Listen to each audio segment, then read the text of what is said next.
وأقول في القرآن ما جاءت به آياته فهو الكريم المنزال. وأقول قال الله جل جلاله والمصطفى الهادي ولا أتأول. وجميع آيات الصفات أمرها حقا كما نقل الطراز الأول.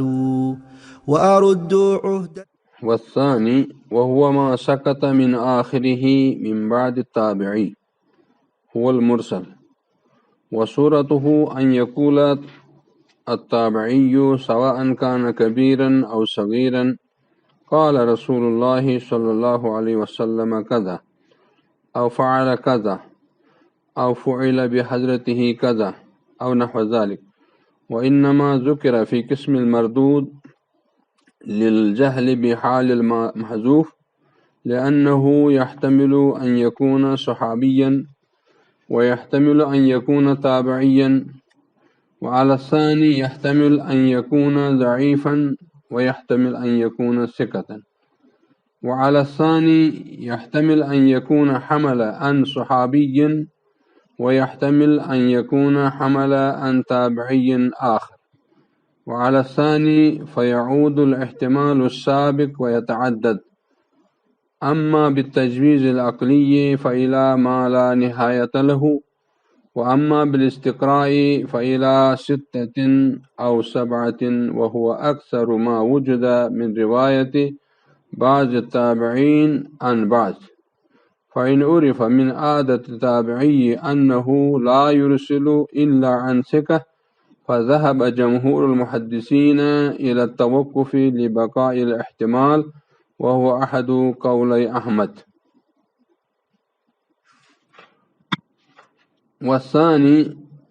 اور دوسرا یعنی انقطاع کی وجہ سے، سکوت سند کی وجہ سے دوسری قسم جو بنتی ہے وہ کیا ہے؟ وہ ما سقط من آخرہ من بعد التابعی، وہ یہ ہے کہ اس کے آخر سے یعنی سند کے آخر سے گر جائے تابعی کے بعد. تابعی کے بعد اصلاً صحابی آتا ہے، لہذا صحابی گر جائے، صحابی کو گرایا، هو المرسل، تو اس کو مرسل کہتے ہیں. آخر سند سے کوئی راوی گر جائے وہ مرسل کہلاتا ہے. اب البتہ یہ ہے کہ آخر سند سے کون ہوتا ہے؟ آخر سند سے تابعی کے بعد صحابی ہوتا ہے جو محذوف ہوتا ہے. تو اصل تو یہ ہے، اور اس کی مختلف صورتیں بن سکتی ہیں. وَصُورَتُهُ أَن يَقُولَ التَّابِعِيُّ سَوَاءً كَانَ كَبِيرًا أَوْ صَغِيرًا، تو اس کی صورت یہ ہے کہ تابعی کہے گا چاہے وہ بڑا ہو یا چھوٹا ہو، بڑا، چھوٹا، وسط ہیں. تابعین کی 3 طبقے ہیں، کبیر، صغیر اور وسط. تو ان میں سے کوئی بھی ہو وہ کہے گا قال رسول اللہ صلی اللہ علیہ وسلم، رسول اللہ صلی اللہ علیہ وسلم نے فرمایا، قضا، رسول اللہ صلی اللہ علیہ وسلم نے اس طرح سے فرمایا. تو یہ ایک تابعی کہتا ہے، اور تابعی تو ایسا کہنے کا متحمل نہیں ہے، اس لیے کہ اس نے نہ نبی کریم صلی اللہ علیہ وسلم کو سنا ہے کہتے ہوئے، نہ دیکھا ہے کرتے ہوئے. تو لہذا اس کا معنی یہ ہوا کہ تابعی جب ایسا کہے گا تو صحابی محذوف ہے، صحابی کو حذف کر دیا گیا ہے، صحابی کو گرا دیا گیا ہے. تو اس کا مطلب سند کے آخر سے جب کوئی راوی گرا ہوا ہو یعنی صحابی گرا ہوا تو اس کو کہتے ہیں مرسل. یہ مرسل کی تعریف ہے، یہ مرسل کی صورت ہے. تو اس کی صورت یہ بنتی ہے کہ تابعی چاہے کبیر ہو یا صغیر. کبیر کا معنی ہے کہ زیادہ روایتیں وہ صحابی سے لیتا ہے اور کم روایتیں تابعی سے لیتا ہے، اس کو کہتے ہیں کبیر. کبار تابعی. اور اوسط تابعین کا معنی یہ ہے کہ وہ کچھ صدی سے لیتا ہے تابعین سے اور کچھ لیتا ہے صحابی سے، یعنی نصف تقریباً 50% اگر اس سے لیتا ہے تو 50% اس سے لیتا ہے، اس کو کہتے ہیں تابعی وسط. اور اگر صغیر کا معنی یہ ہے کہ وہ صحابی سے کم روایتیں لیتا ہے اور تابعین سے وہ زیادہ لیتا ہے. کبار تابعین سے لیتا ہے، صحابہ سے کم ہی روایتیں لے پاتا ہے، اس کو کہتے ہیں صغیر. یہ اس طرح سے تقسیم کی گئی ہے. سواء کان کبیرن او صغیرن، چاہے تابعی چھوٹا ہو بڑا ہو کوئی بھی ہو، تو وہ کہے گا قال رسول اللہ صلی اللہ علیہ وسلم قضا، تو وہ کہے گا رسول اللہ صلی اللہ علیہ وسلم نے اس طرح فرمایا، او فعل قضا، یا یہ کہے گا کہ رسول نے اس طرح کیا. تو ظاہر سی بات ہے کرنا یا کہنا یہ تو سننے اور دیکھنے سے تعلق رکھتا ہے، تو انہوں نے نبی کریم صلی اللہ علیہ وسلم کو نہ دیکھا ہے نہ ان سے ملاقات کی ہے، تو انہوں نے کہاں سے سنا؟ تو اس کا معنی وہی ہوا کہ تابعی کے بعد صحابی محذوف ہے۔ او فعل بحضرتہ، یا ان کی بحضرت قضا، یا ان کی حاضری میں، ان کی موجودگی میں، ان کی حیات ہی میں ایسا کیا گیا، او نحو ذالک، یا اس طرح سے جو بھی ہوں۔ انما ذکر فی قسم المردود، اس مرسل کو مردود کی قسم میں کیوں ذکر کیا گیا؟ اس کا شمار جو ہے یہ مردود کی قسم میں سے کیوں کیا گیا؟ للجہل بحال المحذوف، وہ اس وجہ سے کہ جو محذوف ہے اس کا حال ہمیں معلوم نہیں ہے، اس کے حال سے ہم بے خبر ہیں، اس لیے جو ہے اس کو مردود کی اقسام میں سے شمار کیا گیا ہے۔ لأنه يحتمل ان يكون صحابيا ويحتمل ان يكون تابعيا، اس میں یہ جو ہم کہتے ہیں محذوف ہے، تو محذوف کے بارے میں ہمیں یہ احتمال ہے کہ وہ صحابی ہو، یا یہ بھی احتمال ہے کہ وہ تابعی ہو، اس لیے کہ تابعی سے روایت کرتا ہے، تو لہذا یہ ممکن ہے کہ وہ صحابی ہو یا وہ تابعی ہو، تو اس لیے جب محتمل ہے تو محتمل کی صورت میں ہم اس کو صحیح نہیں کہہ سکتے۔ وَيَحْتَمِلُ أَن يَكُونَ تَابِعِيًّا وَعَلَى الثَّانِي، اور دوسری کے مطابق، یعنی دوسرے قول کے مطابق، دوسری صورت کے مطابق، کہ مان لیجئے کہ یہ تابعی جو روایت کر رہا ہے اس نے تابعی سے روایت کیا ہے، جب تابعی سے روایت کی ہوگی اور وہ محذوف ہے، ساقط ہے، ہمارے علم میں نہیں ہے، تو اس کے بارے میں یہ احتمال ہے کہ ممکن ہے وہ ثقہ ہو اور ممکن ہے وہ ضعیف ہو۔ وَيَحْتَمِلُ أَن يَكُونَ ضَعِيفًا، یہ بھی احتمال ہے کہ وہ ضعیف ہو، وَيَحْتَمِلُ أَن يَكُونَ ثِقَةً، اور یہ بھی احتمال ہے کہ وہ ثقہ ہو۔ لیکن جب تک ہمیں پوری وضاحت نہ ہو جائے، اس ابہام کو دور نہ کیا جائے، تب تک ہم کہیں گے کہ یہ من اقسام المردود ہی ہے، مردود کے اقسام میں سے رہے گا۔ وعلى الثاني يحتمل ان يكون حمل عن صحابی، اور پھر دوسری صورت میں بھی یہ احتمال ہے، دوسری صورت کیا ہے؟ دوسری صورت ہے نا تابعی کی، تو اس میں بھی یہ احتمال ہے کہ اگر وہ تابعی ہے، مان لیجیے وہ تابعی ہے اور ثقہ بھی ہے، پھر بھی احتمال ہے کہ اس نے کسی اور صحابی سے لی ہو، یا اس نے بھی تابعی سے لیا ہو، اس کے بارے میں بھی یہ احتمال ہے نا کہ وہ صحابی سے لے رہا ہے یا تابعی سے لے رہا ہے۔ وَيَحْتَمِلُ أَن يَكُونَ حَمَلَ عَن صُحَابِيٍّ، یہ احتمال ہے کہ اس نے صحابی سے حدیث لی ہے۔ وَيَحْتَمِلُ أَن يَكُونَ حَمَلَ عَن تَابِعٍ آخر، یا اس نے کسی اور تابعی سے لی ہو۔ وَعَلَى الثَّانِي فَيَعُودُ الْاحْتِمَالُ السَّابِقُ، تو دوسری صورت میں یعنی اس نے اگر تابعی سے لیا ہے تو پھر احتمال لوٹ کے آ جاتا ہے کس پر؟ اسی پر کہ وہ تابعی وہ یا تو ضعیف ہوگا یا صحیح ہو یا ثقہ ہوگا۔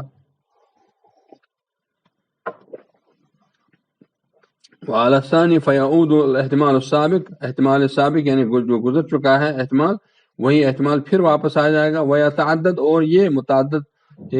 کیا نام ہے تعداد میں بڑھ جائے گا۔ تو اس طرح سے یہ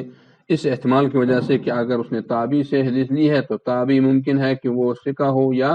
ممکن ہے کہ وہ ضعیف ہو، تو ان ثقہ اور ضعیف ہونے کی وجہ سے اس نے اس کو مردود میں شمار کیا ہے اور اس کو ہم نہیں لیں گے، یہ کریں۔ اما بتجویز العقلی، اب رہا عقلی اعتبار سے اس کا کیا معاملہ ہے؟ فَإِذَا مَا لَا نِهَایَةَ لَهُ، تو عقلی اعتبار سے اس کا سلسلہ یہ ختم ہی نہیں ہوگا، یہ پھر قیامت تک چلتا رہے گا۔ پھر اس کے بعد کیا ہے؟ وَأَمَّا بِالْإِسْتِقْرَاء، اب رہا استقراء کے ذریعے سے، استقراء کا معنی گہرا مطالعہ کرنے کے ذریعے سے، گہری تحقیق کے بعد، پوری چھانبین کے بعد، تو یہاں تک پہنچے ہیں فَإِلَى سِتَّةٍ أَوْ سَبْعَةٍ، یعنی تابعی سے روایت کرتا ہے، 6 تابعی یا 7 تابعی تک جو ہے معاملہ چلا گیا ہے کہ 7 تابعی تک ایک دوسرے سے روایت کرنے والے ہیں۔ تو اس کا مطلب یہ مطالعے سے ظاہر ہوا ہے، جو گہرا مطالعہ کیا ہے، تحقیق کی ہے، دیکھا تو اس میں کسی جگہ جو ہے 7 تک بھی نظر آئے، 6 تک بھی نظر آئے، تو مان لیجیے 6 تک جو ایسے ہی چلے گا کہ صحابی ہے یا تابعی، یا صحابی یا تابعی، پھر اگر تابعی ہے تو پھر یا ضعیف ہے یا ثقہ ہے، ضعیف ہے یا ثقہ، تو اس طرح سے یہ اس وجہ سے جو ہے یہ مبہم رہتا ہے، اور مبہم کی وجہ سے یہ ساقط کے محذوف ہونے کی بنا پر اس کو مردود کی اقسام میں سے شمار کیا گیا، اس کو قابل قبول نہیں مانا جائے گا۔ وہ اکثر ما وجد، دیکھیں کہہ رہے ہیں کہ وہ ہے اکثر ما وجد، جو زیادہ پایا گیا ہے، تو وہ یہ ہے کہ من روایت بعض تابعین عن بعض کی روایت بعض تابعین کا بعض سے روایت کرنا، یہ تو موجود ہے، بہت موجود ہے۔ بخاری کی پہلی حدیث سے دیکھیے، اس میں عجیب لطیفہ ہے کہ اس میں تابعی کبیر بھی ہے، تابعی صغیر بھی ہے اور تابعی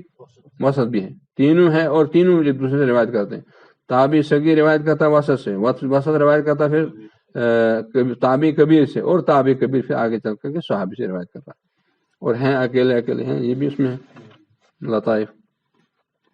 وہ اکثر ما وجد من روایت بعض التابعین عن بعض روایت کا بعض تابعین کا بعض تابعین سے روایت کرنا، یہ بہت پایا جاتا ہے حدیث میں،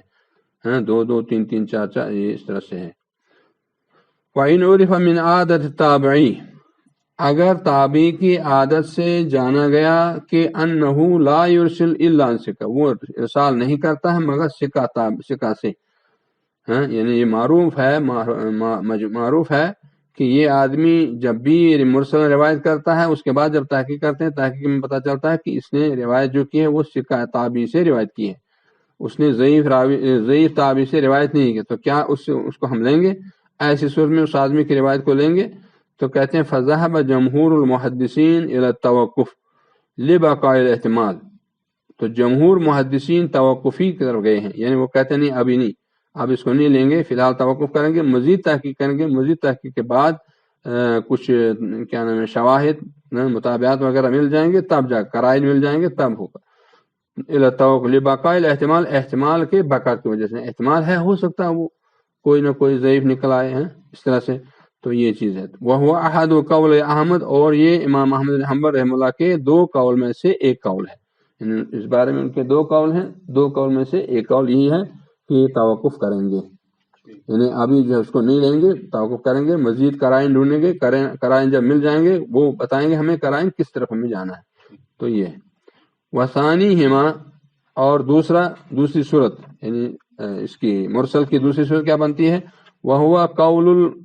یا دوسرا قول، یہ دوسرا قول ہوگا، یہ دوسرا قول ہے۔ وثانیہما قول المالکیین والکوفیین،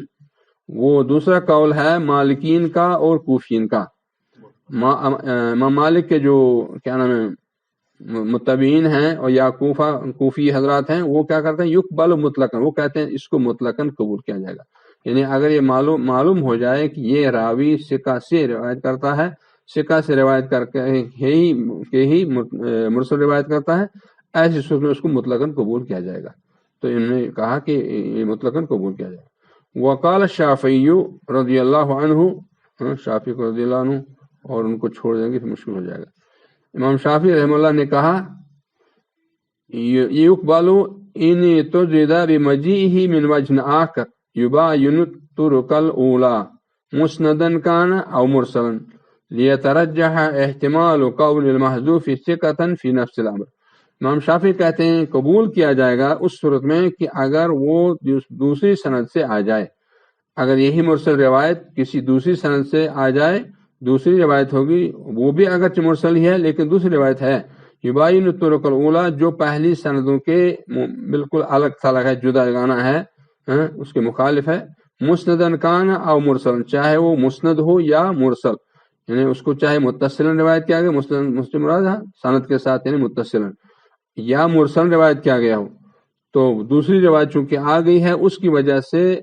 دوسری سند سے آنے کی وجہ سے اس کو تقویت مل جائے گی، اس کو تائید حاصل ہو جائے گی۔ لیترجح احتمال قول المحذوف ثقۃ، تاکہ راجح ہو جائے یہ بات کہ محذوف کا ثقہ ہونا، ثقہ کا احتمال یہ راجح ہے، فی نفس الامر، بنفس نفیس، بذات خود جو ہے تابعی محذوف کا ثقہ ہونے کا احتمال جو ہے یہ راجح ہے کہ راوی ثقہ ہی ہے، جس راوی کو حذف کیا گیا ہے وہ راوی ثقہ ہے، اس کا احتمال غالب ہے، تو جب اس کا احتمال غالب ہوگا تو ایسی صورت میں راجح یہ ہے کہ اس کو ہم لے لیں گے، اس کو ہم قبول کریں گے۔ وَنَقَلَ أَبُو بَكْرَ الرَّازِي من الحنفية وأبو الوليد الباجي من المالكية أن الراوي إذا كان يرسل عن الثقات وغيرهم لا يقبل مرسله اتفاقا۔ ابو بکر رازی حنفیہ میں سے اور ابو الولید باجی مالکیہ میں سے، ان راوی، یہ دونوں کہتے ہیں، ایک اس مسلک سے ہے ایک اس مسلک سے ہے، تو یہ دونوں کہتے ہیں ان کی تحقیق ہے کہ راوی جب ارسال کرے گا، جب حدیث کو مرسلن روایت کرے گا ان ثقات سے وغیر اور غیر ثقات سے، یعنی سارے خلط ملط ہے نا، تو تمام قسم کے لوگوں سے جب وہ روایت کرے گا مرسلن، تو ایسی روایت جو ہے لا یقبل مرسل، اس کی ارسال کردہ روایت کو قبول نہیں کیا جائے گا بالاتفاق، اتفاقاً جو ہے اس پر اتفاق ہے کہ وہ جب کسی سے بھی روایت کرتا ہے، ثقہ سے بھی روایت کرتا ہے، ضعیف سے بھی روایت کرتا ہے، کوئی تمیز ہی نہیں ہے، تو ایسی جو ہے صورت میں وہ مرسل قابل قبول نہیں ہوگی، مطلقاً قابل قبول نہیں ہوگی۔ یہ ان دونوں کا کہنا ہے۔ یہ ہو گیا مرسل۔ والقسم الثالث، والقسم الثالث اور تیسری قسم من اقسام سخت من الاسناد، سند سے سقط کے اقسام میں سے تیسری قسم، سند کے اقسام میں سے یعنی سند سے جو راوی کو حذف کر دیا جاتا ہے، گرا دیا جاتا ہے، اس اعتبار سے تیسری قسم معذر ہے۔ تو کہتے ہیں انکان بسنینی، اگر وہ دو کے ذریعے سے سخت واقع ہو رہا ہے، یعنی دو راوی ہیں، فصاعدن یا دو سے زیادہ راوی ہیں، ما توالی کے ساتھ، تسلسل کے ساتھ، یعنی ایک ہی جگہ، دو جگہ نہیں، تین جگہ نہیں، ایک ہی جگہ، توالی جو ہے مسلسل پائے در پائے ایک ہی جگہ سے دو راوی یا دو سے زیادہ راوی، دو راوی یا دو سے زیادہ راوی اگر ساکت ہوں، محذوف ہوں، گرائے گئے ہوں، تو اس کا نام ہے معضل، تو وہ پھر معضل کہلاتی ہے۔ وَإِلَّا، ورنہ فَإِنْ كَانَ سَقْطُ بِسْنَيْنِ غَيْرَ مُتَوَالِيَيْنِ، اگر سخت ہوگا لیکن غیر متوالی، دو جگہ سخت ہوگا، تین جگہ سخت ہوگا، لیکن الگ الگ جگہوں میں، توالی کے ساتھ نہیں، کنٹینیو نہیں، مسلسل تسلسل کے ساتھ نہیں، ایک ہی جگہ نہیں، الگ الگ جگہوں سے ہوگا، غیر متوالیین، جو مسلسل نہ ہو، پائے در پائے نہ ہو، موالات اس میں نہ ہو، پھر موضعین، دو جگہوں میں یا دو سے زیادہ جگہوں میں، تین ہوں گے تو تین جگہ میں، چار ہوں گے چار جگہ میں، لیکن پائے در پائے نہیں، ایک ہی جگہ نہیں، تو الگ الگ جگہ، ایسی صورت میں فہو المنقطع، وہ اس کو منقطع کہتے ہیں، ایسی صورت میں اس کو منقطع اس کا نام دیا جاتا ہے۔ وقضا ان سقط واحد فقط،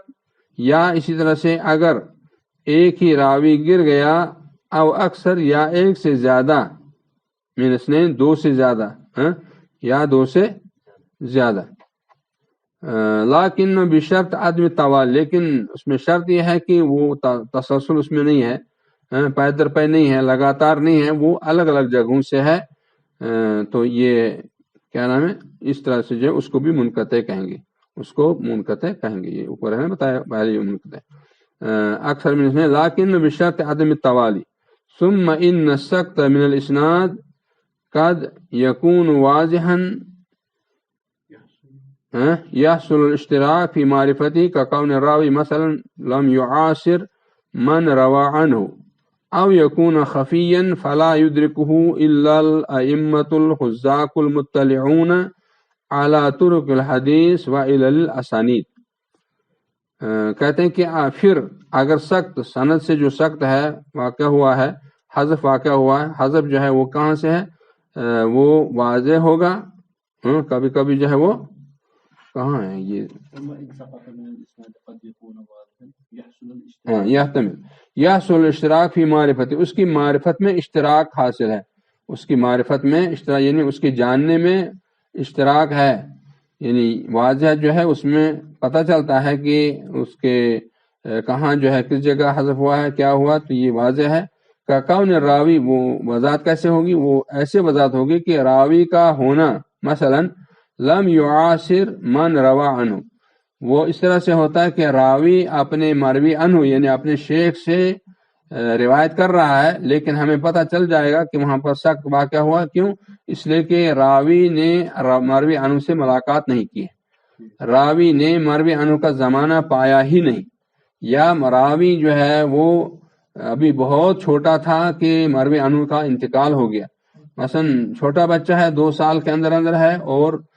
جس سے وہ روایت کر رہا ہے وہ انہی 2 سالوں کے اندر وفات پا گیا، تو ایسی صورت میں جو ہے یہ اس کو کہتے ہیں واضح، اس کو کہتے ہیں واضح۔ یحصل اشتراک فی معرفت کا کون راوی مثلا لم یعاصر من روان، جس سے وہ روایت کر رہا ہے اس کا زمانہ اس نے پایا نہیں، تو سیدھی سی بات ہے جب اس نے اس کا زمانہ پایا ہی نہیں ہے انقطاع واضح ہے، سقط جو ہے واضح ہے، حذف جو واضح ہے کہ بھائی اس نے ملاقات ہی نہیں کی، تو یہ کہاں سے روایت کر رہا ہے، لہذا واضح ہو گیا کہ یہاں پر سخت ضرور ہے، جان لیا گیا کہ یہاں پر سخت ہے، انقطاع ہے۔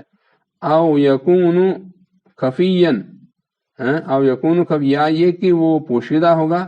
تو جب پوشیدہ سخت ہوگا تو پوشیدہ سخت کے لیے فلا یدرکہ الا الائمۃ الحذاق المطلعون علی طرق الحدیث وعلی الاسانید، ایسی صورت میں ائمہ حذاق ان علماء کی طرف رجوع کریں گے، یا یعنی اس کو وہی لوگ پا سکتے ہیں جو بڑے قسم کے علماء ہیں، حذاق ماہرین ہیں، ماہرین فن ہیں، مطلعون علی طرق الحدیث، جو سند کی حدیث کی سندوں پر مطلع ہیں، باخبر ہیں، اچھی خبر رکھتے ہیں، وعلی الاسانید، اور سندوں کی علتوں پر، جو سندوں کی علتوں پر اور حدیث کے طریقوں پر، حدیث کی سندوں پر گہری نظر رکھتے ہیں، گہری تحقیق رکھتے ہیں، گہری مہارت رکھتے ہیں، تو ایسے علماء ہی اس چیز کو پا سکتے ہیں، اس خفی والی چیز کو، اس کو دوسرے لوگ نہیں پا سکتے ہیں۔ تو پہلی چیز کا نام کیا ہے، فالاول وهو الواضح، تو پہلی چیز جو ہے اس کو واضح کہیں گے، تو پہلی چیز جو ہے واضح ہے، دوسری چیز جو ہے وہ غیر واضح ہے، خفی ہے، پوشیدہ ہے، بس اتنا چھوڑ دیجیے۔ آج ہم نے دوسرے سے پڑھا نا، اس کا مطلب یہ ہوگا کہ پہلی قسم کیا ہے، پہلی قسم ہے معلق۔ معلق کا یہ ہوتا ہے کہ راوی مصنف جو ہے وہ ایک راوی کو گرا دے گا تو اگلے راوی سے شروع کرے گا، یا یہ کہ اپنے استاد کو بھی گرا دے گا اور اپنے استاد کے استاد کو بھی گرا دے گا، تو آگے شروع سے اسے وہاں سے سند بیان کرے گا، یا یہ ہوگا کہ پوری سند ذکر کرے گا سوائے تابعی اور ایک صحابی کے، ایک صحابی ایک تابعی کو باقی رکھتا ہے، برقرار رکھتا ہے، یا یہ بھی صورت ہے کہ تابعی کو بھی حذف کر دیا، صرف صحابی کو رکھا، بلکہ یہ بھی صورت ہے کہ صحابی کیا تابعی کا یہ تابعی کو بھی گرا دیا، تو سارے پھر متن حدیثی لائے گا اور باقی کچھ نہیں۔ تو یہ معلق کی مختلف صورتیں، معلق کی یہ مختلف صورتیں، لیکن معلق کی صورت میں یہ ہے کہ اس میں شرط ہے کہ مصنف کا ہونا اور شروع سند سے حذف کا، راوی کا حذف کرنا، سب شروع ہو جائے گا شروع سند سے۔